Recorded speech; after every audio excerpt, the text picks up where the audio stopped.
Ebenezer Scrooge.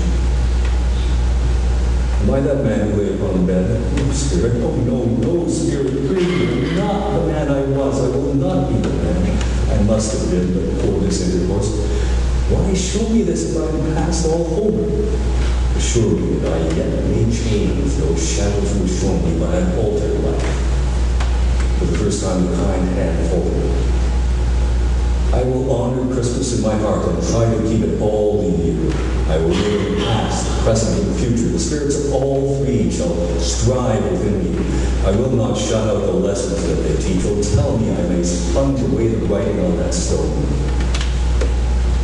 Holding up his hand to one last prayer to have his fate reversed, he saw an alteration in the shirt and dress, which shrunk, collapsed, dwindled down in her bedpost. Yes, the bedpost was his own. The bed was his own. The room was his own. Best and happiest of all, the time before him was his own. Make amends in. He was checked in his transport by the churches ringing out the lustiest peals he had ever heard. Running to the window, he opened it and put out his head. No fog, no mist, no contrast. Clear, bright, stirring, golden day.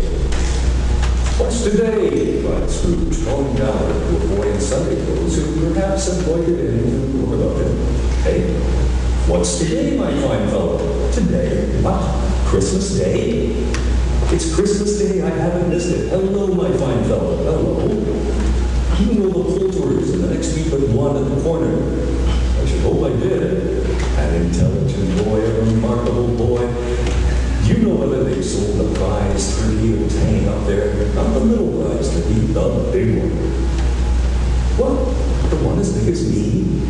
A delightful boy. It's a pleasure to talk to you. Yes, my butt. It's hanging there now. It is? Go and buy it. Walk her, exclaimed the boy. No, I'm in earnest. Go and buy it, and tell them to bring it here, that I may give them the direction we're taking. Come back with the man, and I'll give you a shilling. Come back with him in less than 5 minutes, and I'll give you half a crown. The boy was off like a shot. I'll send it to Mark Branches. He shan't know who sends it. It's the size of a tiny tin. Joe Milton never made such a joke as sending it to Boston. The hand in which he wrote the address was not a steady one, but right in he did somehow, and went downstairs to open the street door, ready for the coming of the Poulterers man. It was a turkey.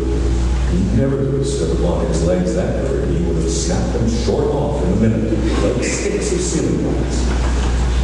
He dressed himself all in his best, and the last got out into the streets. The people were by this time pouring forward as he had seen them with the ghost of Christmas presents, and walking with his hands behind him. Scrooge regarded everyone with a delighted smile. He looked so irresistibly pleasant in a word that 3 or 4 good-humored fellows said, "Good morning, sir. A Merry Christmas to you." And Scrooge said often afterwards that of all the blithe sounds he had ever heard, those were the blithest in his ears. In the afternoon, he turned his steps toward his nephew's house and passed the door a dozen times before he had the courage to go up and knock. He made a dash and did. "Is your master at home, my dear?" said Scrooge. "Nice girl, very." "Yes, sir." "Where is he, my love?" "He's in the dining room, sir, along with the mistress." "He knows me," said Scrooge, with his hand already on the dining room wall. "I'll go in here, my dear." "Fred!" "Oh, bless my soul," cried Fred. "Who's that?" "It is I, your Uncle Scrooge. I've come to dinner. Will you let me in, Fred?"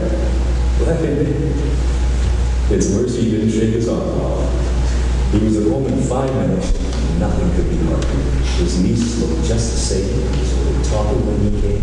So did the plump sister when she came. So did everyone when they came. Wonderful party, wonderful games, wonderful unanimity, wonderful happiness. But he was early in the office next morning. He was early there. He could only be the first to catch Bob Cratchit coming late. It was the thing he had set his heart on. And he did it. The clock struck 9, no Bob. A quarter past, no Bob. Bob was full 18 minutes and a half behind his time. Bob's hat was off before he opened the his comforter, too. He was on his stool in a jiffy, driving away with his pen as if he were trying to overtake 9 o'clock. "Hello," growled Scrooge in his accustomed voice, as near as he could fit in. "What do you mean coming here at this time of day?" "I am very sorry, sir. I am behind my time." "You are?" "Yes, I think you are. Step this way, if you please. It's only once a year, sir. It shall not be repeated. I was thinking rather merry yesterday. Now, I'll tell you what, my friend. I'm not going to stand this sort of thing any longer, and therefore," Scrooge continued, leaping from the stool and giving Bob such a dig in his waistcoat that he staggered back into the tank again. "Therefore, I'm about to raise your salary." Bob trembled, got a little nearer to the ruin. "A Merry Christmas, Bob," said Scrooge with an earnestness that could not be mistaken, as he clapped him on the back. "A merrier Christmas, Bob, my good fellow, than I have given you for many a year. I'll raise your salary and endeavor to assist your struggling family, and will discuss your affairs this very afternoon over a Christmas bowl of smoking bishop pot. Make up the fires, and buy a second coal scuttle before you dug another eye, Bob Cratchit." Scrooge was better than his word. He did it all, and infinitely more. And Tiny Tim, who did not die, he was a second father. He became as good a friend, as good a master, and as good a man as the good old city knew, or any other good old city, town, or borough, in the good old world. Some people laughed to see the alteration in him, but his own heart laughed. That was quite enough for him. He had no further intercourse with spirits, but lived in that respect upon the total abstinence principle ever afterwards. And it was always said of him, he knew how to keep Christmas well, if any man alive possessed the knowledge. May that be true said of us and all of us. And so as Tiny Tim observed, God bless us